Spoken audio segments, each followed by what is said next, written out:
Happy Saturday, everyone. It is a special Saturday episode of The Story I'm Telling Myself with my outstanding friend and favorite travel companion, Susan LePLae Miller. And we are so excited that you are with us today. So, you know the drill. I love having you in the comments. I love hearing from you. So, you need to come tell us that you're here. Say hello to everyone and say hello to our guest, Susan. Susan, tell everybody who you are.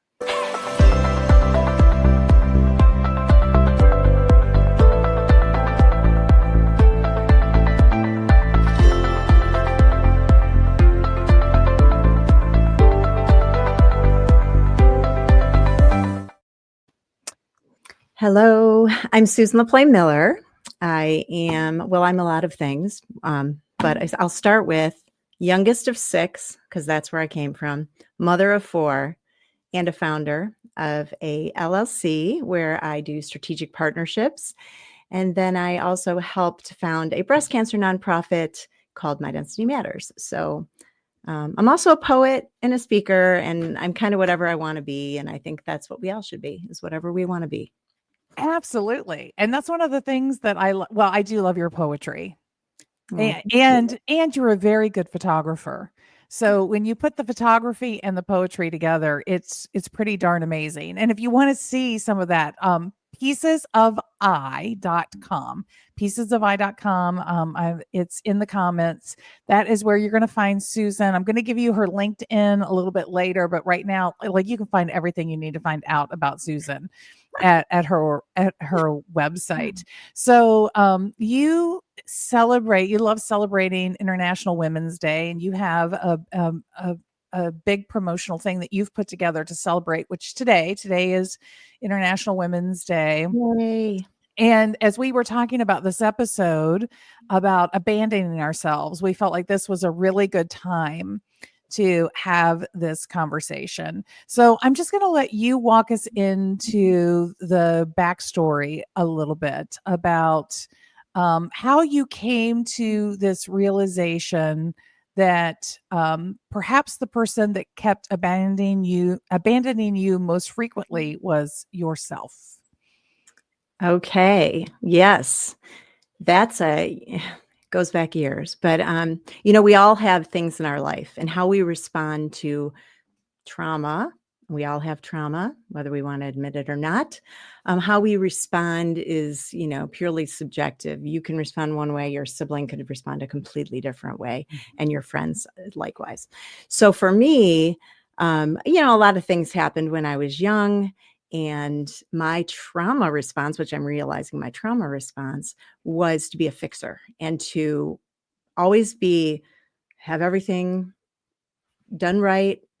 Don't get in trouble. You can do stuff that gets in trouble, but just don't get caught. And, just do well in school, do well, do good, be kind, but don't get in trouble. Gosh, And I have to tell you that really resonates with me. My parents got divorced when I was in high school, but they had a very contentious marriage my entire childhood. And I felt like I learned that lesson very early in life, to just sort of, just keep it clean. Don't get into too much trouble, all of those kinds of things. And you can be a stabilizer in this chaos. Yes, my trauma, when things are crazy, I don't like when little things go wrong, I get more upset. But when there's something really big happening, cool, calm, listen, observe, be prepared. I still to this day, I don't like drama. And it is good to be us in like really extreme, urgent situations. Some that when you need cooler heads to prevail, you can call on Susan or I. Like, we're going to be those people that feelings. Who needs feelings right now? We're going to fix some shit. Like, that's exactly what we're up to. Feelings are just going to get in the way. Go away. We're just not paying any attention to those. There's a time to feel and a time to do. There is a time to feel and a time to do. I'm going to type that up right now. We're going to put this in the notes. But yes, so Come on, guys, don't leave Susan and I hanging. We cannot be the only two women on the planet that have fallen into this trap. And I bet there are a few men that are in there with us. So please continue on, Susan. I just had to tell you, girl, you're not alone. This really resonates with me. Yes, and I say I started with the youngest of 6 because my sister's the oldest. I have 4 brothers and then me. So I say I was kind of raised by wolves. So I was used to a little rough and tumble and that kind of thing. So, that builds into my life. Um, but anyway, so going through life, you have you have things that happen at home, and then you have things that happen at school, and you have those things that break your heart, and those moments when you have to you either I wasn't one to like go along with a lot of stuff if I didn't agree, but when I did, and you get that aching feeling in you that like, no, this is wrong.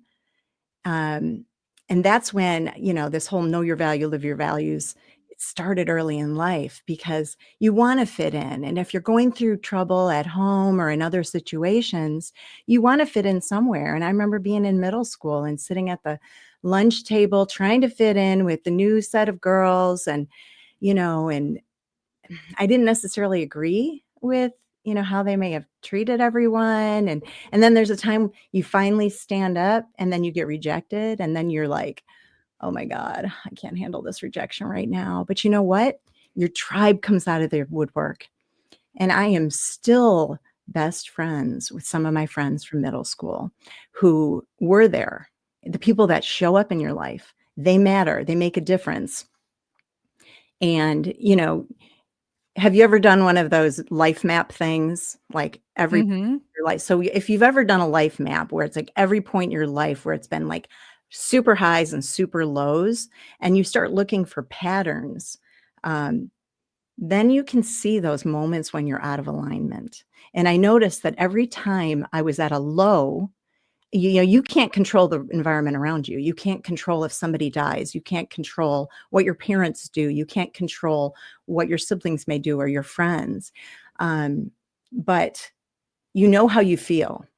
And when you're out of alignment with your value, when you feel like I'm not enough, or like I feel like I'm being treated like crap right now. And when your values, like for me, authenticity, compassion, and respect, when they're not present, I feel terrible.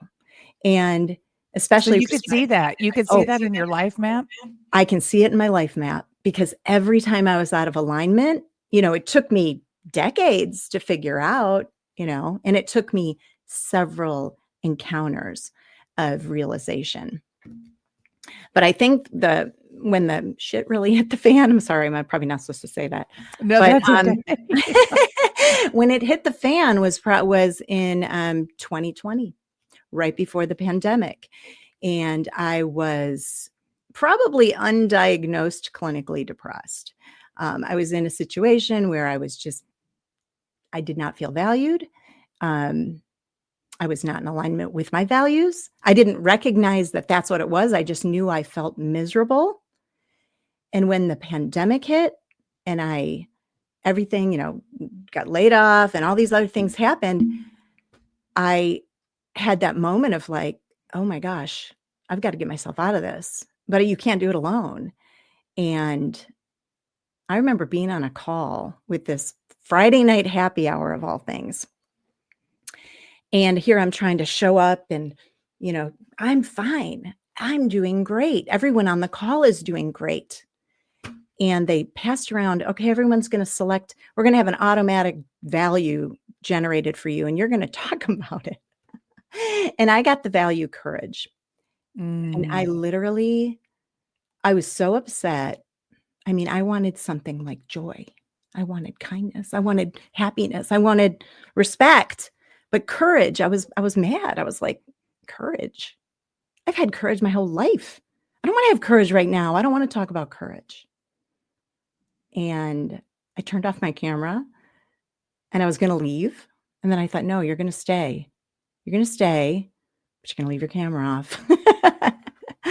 And you're going to get through this and you're never going to return. And I stuck it out on the call. And then I said, okay, you're going to come back one more week just to prove that you're fine. And I came back the following week and admitted, well, first I heard one of the men in the group, he started to cry on the call. And I thought, oh my gosh, I thought everyone had it together. I was crying on last week's call, but I didn't have the courage to keep a camera on. And you know what? It taught me a lot. And some of those people became some of my best supporters. And we together, we got through this pandemic with our Friday night happy hours. I joined Positive Intelligence. I started learning how to do the work. And when Well, you before we get too far along to that deep into the story, let's just pause and talk about what was the story? What was the internal narration that was in your head, Susan, that was telling you that you couldn't admit how you were really feeling? What was that about? the internal story. Well, because I was supposed to always be fine. I'm supposed to be fine. I'm not in trouble. I'm fine. And so If you admit you're not fine, then we talked about being that stability, right? Now I'm unstable. Now Mhm. I'm admitting, so I'm losing this job I've given myself to always be the stable, dependable Yep. Yep. one, right? And so there's a Lauren Lifkowitz. I don't know if you follow her on LinkedIn, but her whole thing is fine as a trap. And you Ooh. were like Mhm. really caught I'm in writing the that down. fine as a trap moment, right? Fine is a trap. I'm writing that down. Yeah, fine is a trap. And, as much as I value authenticity, compassion, and respect, I was being inauthentic because I Yeah, was fine not is fine. I mean, fine is kind of a lie Fine because is a lie. fine is choosing not to engage. When somebody says, "How are you?" and you say, "I'm fine," it's like it's like you can say that even if you're not really fine. You don't have to. It's so surface level. Right. It is Right. just so surface level, Yeah. right?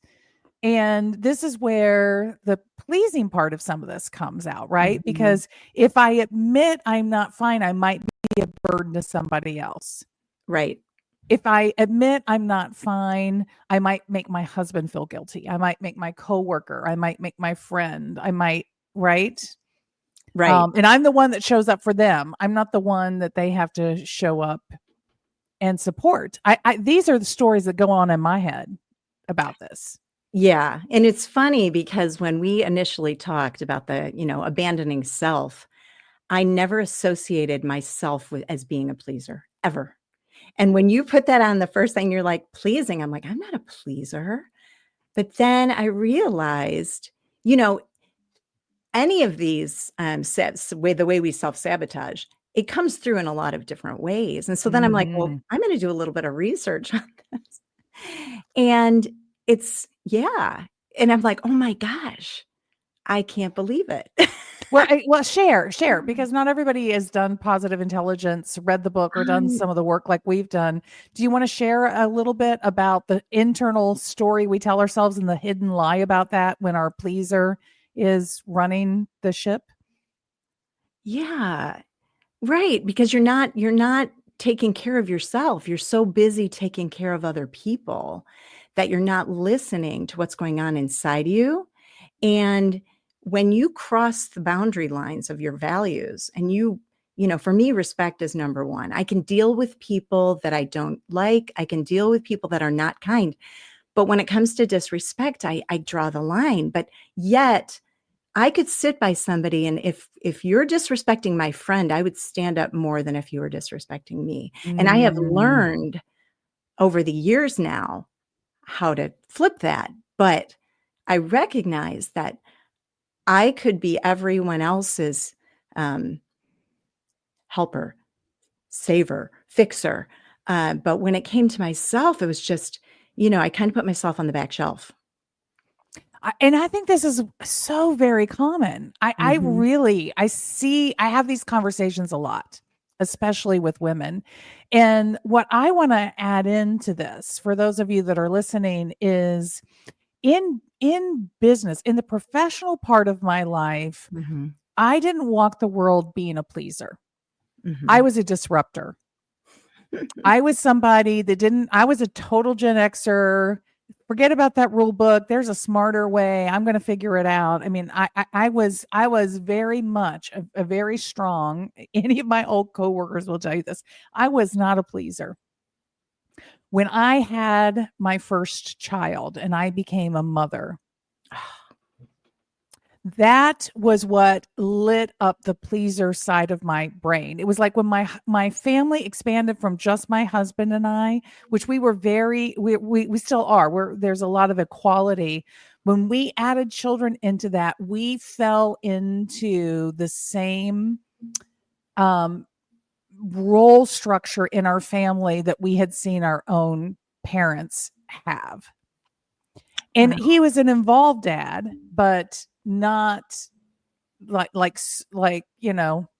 super involved in all ways. It wasn't like he was doing the shopping and the cooking and all, but I mean he did do things with the kids. And then when we added the second child, it just got worse. And so it wasn't until my daughter um wanted to be a competitive gymnast in high school, and Mm. she suffered an injury that took her out of the sport, and she lost her purpose. She lost her meaning.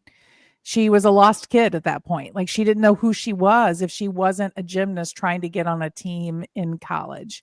And she had a total mental health event around that. And then I had, we did family therapy because it wasn't just about her, it's about the system that she's in. Mhm. And that was when I really realized that I had a story in my head that I had to, in my family, not in my work, but in my family, I came last and I had to put everybody else before me. And my husband didn't have that story. So he would set boundaries. My girls would be like, I want to go do da, da, da, da. And he would be like, that doesn't work for me. And I'd be like, oh, all the Mhm. times my parents turned me down, I don't want to turn my kids down. And then I would turn myself upside down. And then I would have all this other stuff that was waiting on my mind that needed my attention. And then I would be in the middle of driving my kids 45 minutes out of the way to do something. And I would be getting so angry, right? Because I was set, that's the lie of the pleaser. Eventually you realize Yeah. that you are abandoning yourself, Yep. that you're putting yourself at the bottom of the list. It is unsustainable because damn, nobody else is putting you at the top of theirs. And Right. because when you don't put yourself at the top of the list, you don't model for anybody else that you deserve to be there. So my kids always saw me putting myself at the bottom of the list, so they thought that was okay. I mean, I can't even blame them for that because that's what I modeled for them. But then I felt so put upon because Right. I felt disrespected. Mhm. Mhm. But Yes. my pleaser put me in that situation. Yep. It's And you funny. can be something in one area of Yeah. your life or in one situation of relationships and be something completely different in another area of your life. Right, it comes to reckoning at some point, the realization, and you're so right about having kids because I'm mother of 4, that's why I started with the youngest of 6, mother of 4, and your own personal vulnerability when something Mm. goes wrong with or for you can try to make the world perfect as possible for your kids, life happens. Life happens to all your kids, and they all have those moments, and you can't fix everything. But what you can do is help them know that they're heard, know that you're there. But I mean, my own kids, my a couple of my daughters have said, "Mom, sometimes you're not very kind to yourself." And wow, I was like, you do all these things for everybody, but sometimes you're not very kind to yourself. That's a realization. You're like, wow. Well, so wonderful for your kids to say that. Stephanie, welcome. Thanks for being with us. And Stephanie said, we lose perspective of ourselves. And I think that is true. I remember before I even had my second child, my dear friend Joy saying to me one weekend, I was at her house, the kids were playing together. She had her granddaughter, and I had Natalie, and we were talking, and she was like, "Well, when do you take care of you, Rita?" And I thought, "What the fuck are you talking about?" Like WTF? What woman takes care of herself? I Mhm. mean, I'm in the middle of raising a young child and working full time, and like, what do you mean? Like, how would that happen? Yeah. In what universe would that happen? Because I was working full time, I wanted every hour I could have with my kids. Mhm. I would get so angry at work when they would schedule like there'd be a big, like all HR meeting, and they bring everybody in from all around the country, and then they would want to do like 3 days from 8 a.m. to 10 p.m. of activities because they had all these people. And I'm like, but I want to go read bedtime books. I want to go have dinner with my family. Like I just felt really put upon by those obligations. And I think when you are in a workplace and you feel like you are always subjugating your personal, right? It's easy to fall in the trap of letting that bleed into a lot of areas of your Oh, life. it led right into the labor and delivery room of my when I was pregnant with my first child and I was in labor and delivery. I was working 80 hours a week prior to that. And I'm in the labor and delivery room and having massive contractions, and my phone rings. I worked at Motorola, so I had a cell phone before a lot of people did. My cell phone rings. My husband also worked at Motorola, and he picks up my cell phone, and he's like, "Well, we're in labor delivery right now." And I'm like, "Hold on 1 minute." I get through my contraction. I get on the phone. I talk to the person at Motorola, and then I'm like, I gotta go. I got another contraction. I hand the phone back to my husband. I was working till I had the baby. That's And crazy. but the That's funny thing crazy. is as soon as I had her, my oldest, I didn't I was like, "That's it. I'm done with the calls." And it was the first time that I didn't, I was just like, "Nope, I'm done now. Now I'm done." You gave yourself permission to set Did. boundaries, not because for you, you For did it her. for your relationship with her, Yep. right? Which is that thing that Stephanie was talking about. Like, Yep. this is us abandoning ourselves. We have to have some other person that in the mix in order for us to recognize and value and prioritize. Yes. I think that's why I'm so passionate about self-advocacy for, especially for women, but, for anybody in the healthcare world, but, like, especially for women. I want you to have your own voice. I want your voice to be heard. I want you to respect yourself. I want you to have the best possible outcomes and not put yourself last. And if I can do anything, I partner with all these companies. I learn as much as I can because I want women to have the best possible outcomes, mental, physical, spiritual health, right? The business part is easy for me.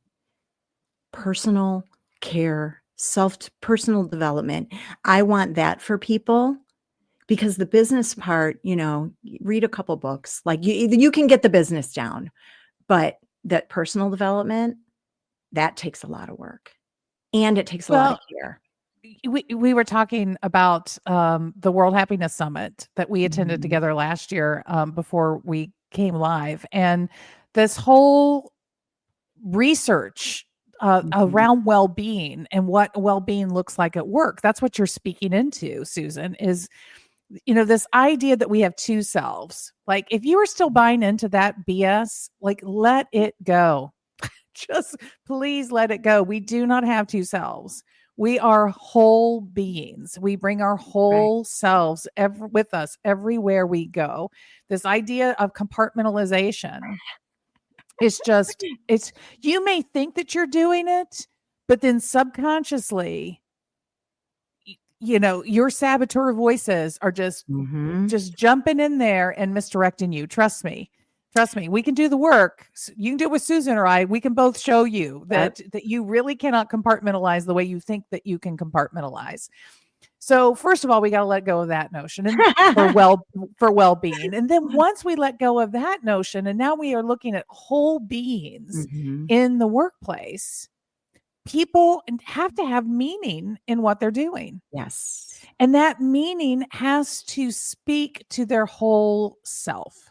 Mhm. And that is that's the foundation of well-being.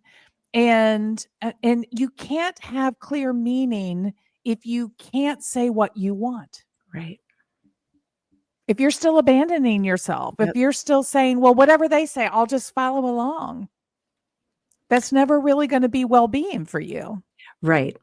Right. You have to stand up for what you believe in and your passion and your intentions. And it's, to me, it comes back to intentions. I stop myself now and say, why am I saying yes? Why am I saying no? And before this call started, I told Rita, I've learned how to say no, and I'm very good at saying no now. Um, but now I have to be more selective with my yeses. And boundaries is my word of the year. Boundaries, always set my boundaries right here. But and understanding why I'm saying yes. Am I saying yes? Like, how does that align with my my whole sense of purpose? You know, for me, my purpose is to value each person for who they actually are.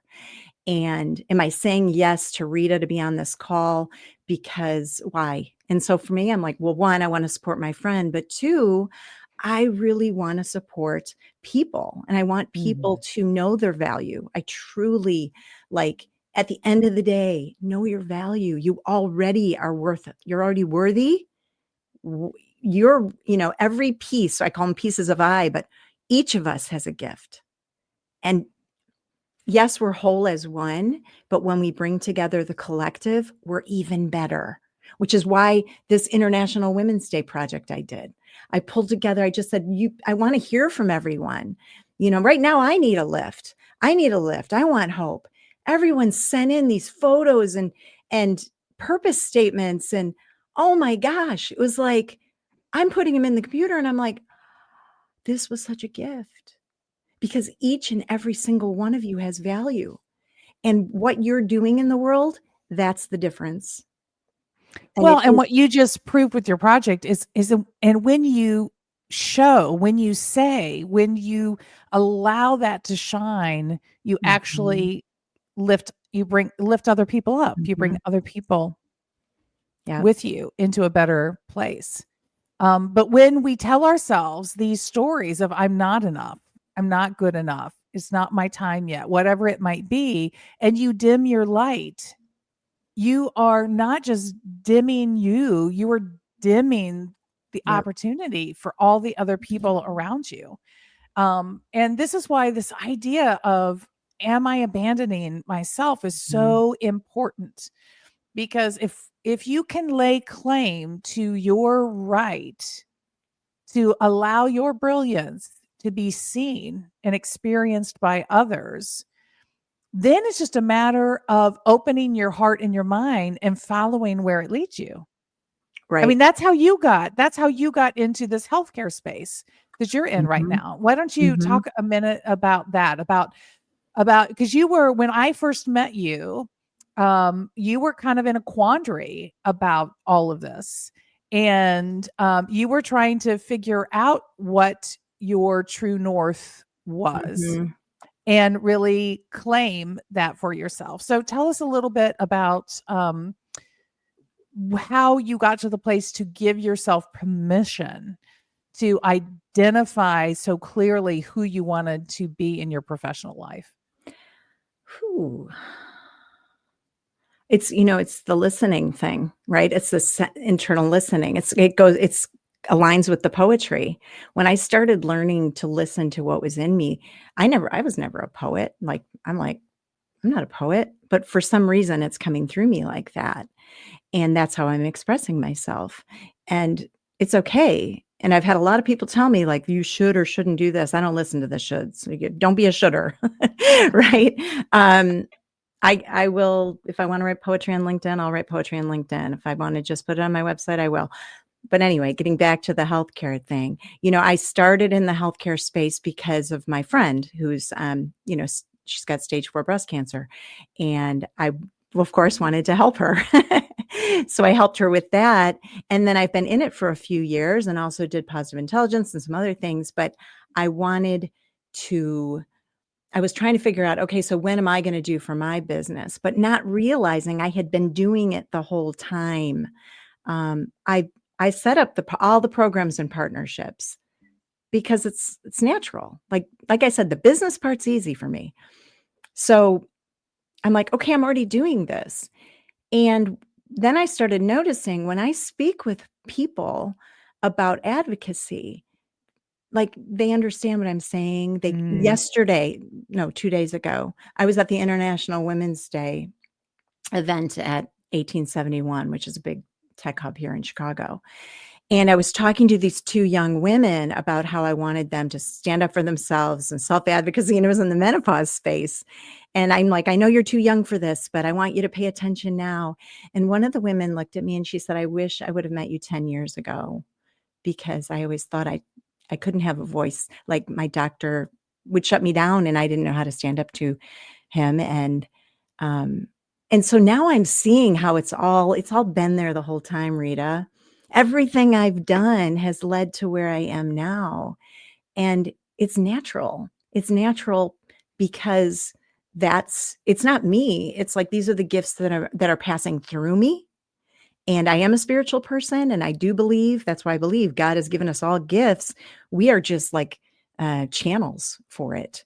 And but hearing her say that, I'm like, you made my day, but just purely by saying that, because I realize that I'm already doing it, and now I'm doing partnerships for other businesses as well. And I do my values talks and I do, these other types of workshops, but they're not these separate pieces. And at first, pieces of I were separate pieces, right? But what pieces of I really, what it is every person, place, and experience changes you.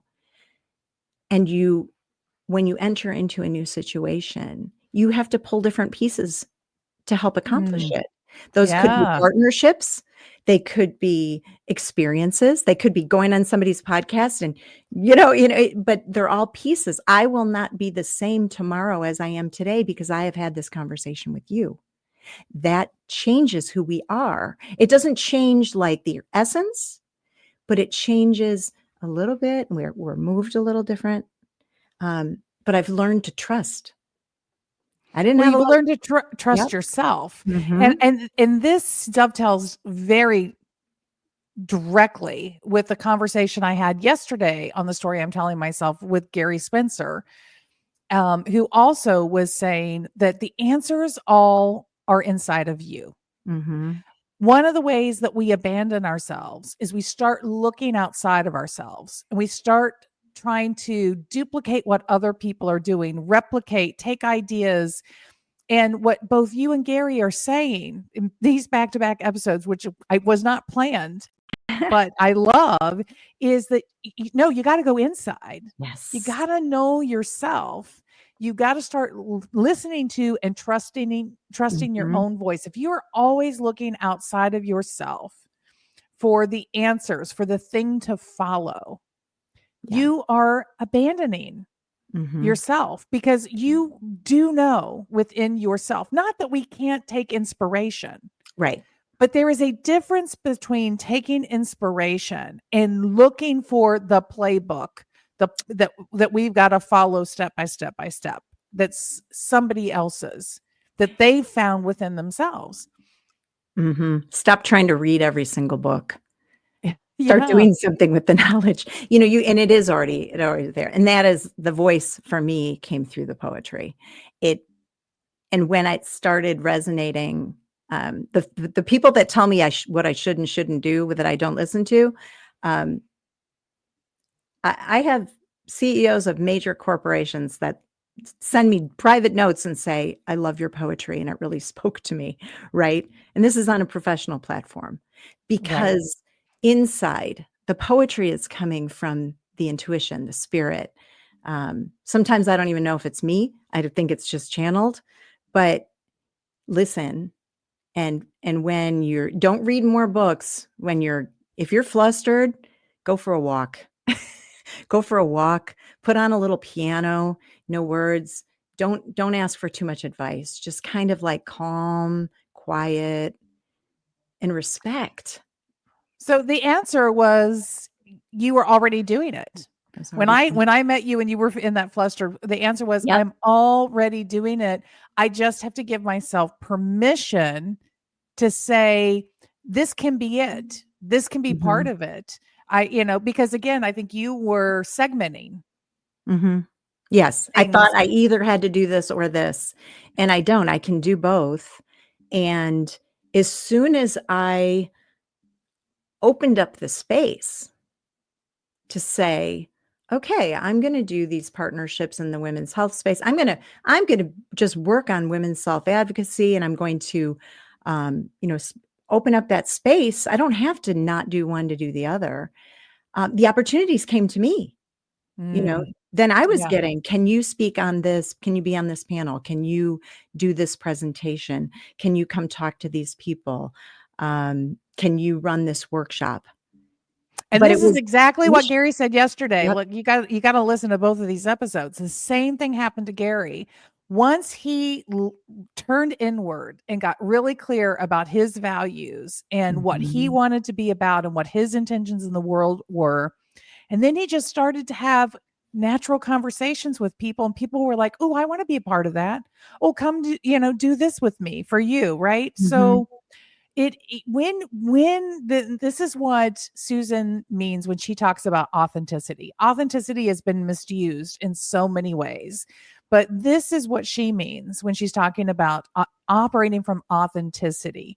It is about that self-centered, about knowing, and it's like you've got a line from your belly button coming straight up through you. It's just like a rod, right? That just says, this is my true north. I now know my true north. And because I'm operating in my true north, people who want to be in that same space are going to find me and connect with Mhm. me and the right things, the trusting that it is there.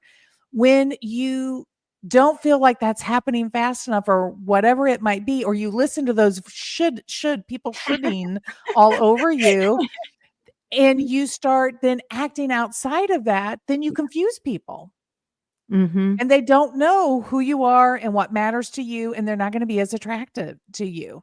This idea of really centering, knowing yourself, trusting yourself, and allowing yourself to believe that you know what's best for you. Mhm. That's how you start claiming yourself instead of abandoning yourself.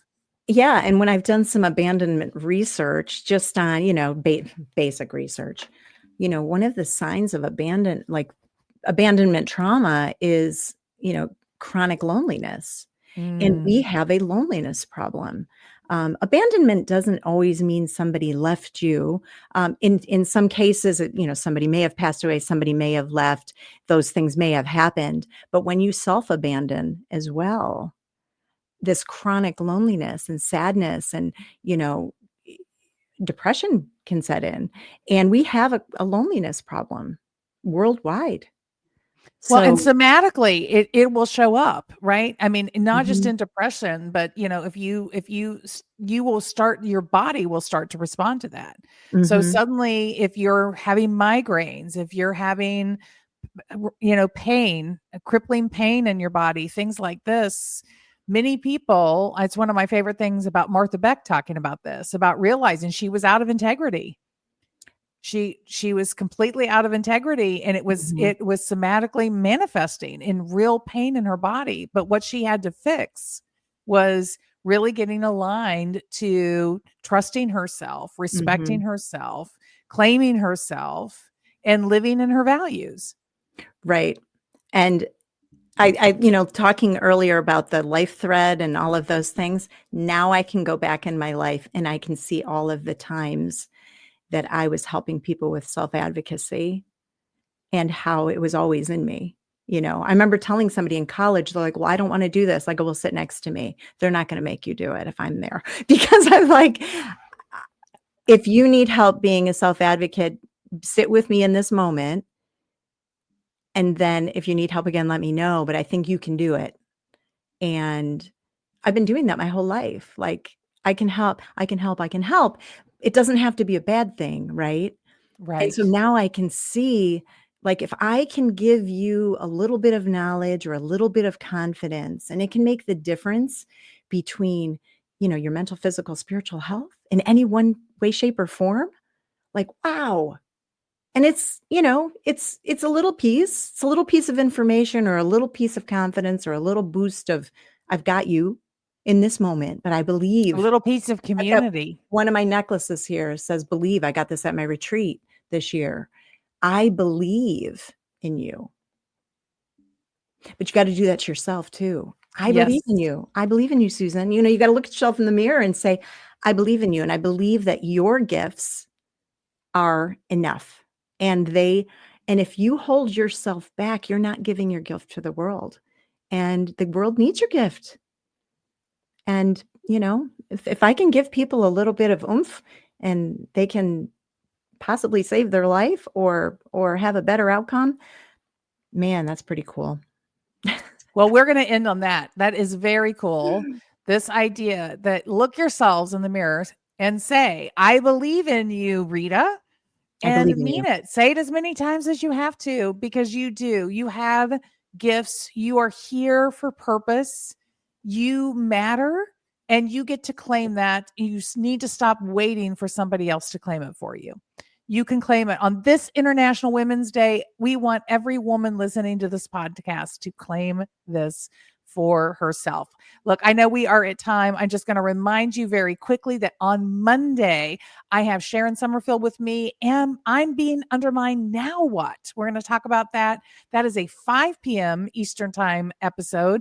And then on Wednesday, March the 12th at 3 p.m., I have Misha Safran with me, who has an incredible journey around dealing with chronic pain. And she's going to talk about, am I a wilting flower? This moment when she realized that she had to change her expectations for herself and how she navigated the stories that she had about that. So great episodes coming up next week as well. Thank you for being with us, Stephanie. Thank you, everyone else who's listening. If you're in the replay, you have questions or comments, please leave them. We would love to hear from you. And I will see you again on Monday, everyone. Have a Thank great you, Rita. one. Bye.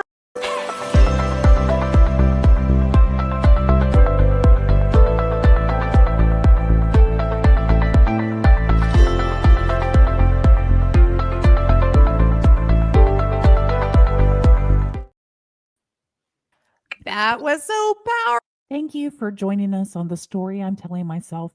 If you loved this episode, would you do us a big favor to help us reach a bigger audience? Simply subscribe to the Story I'm Telling Myself podcast and rate this episode and share it with a friend. Thank you for listening.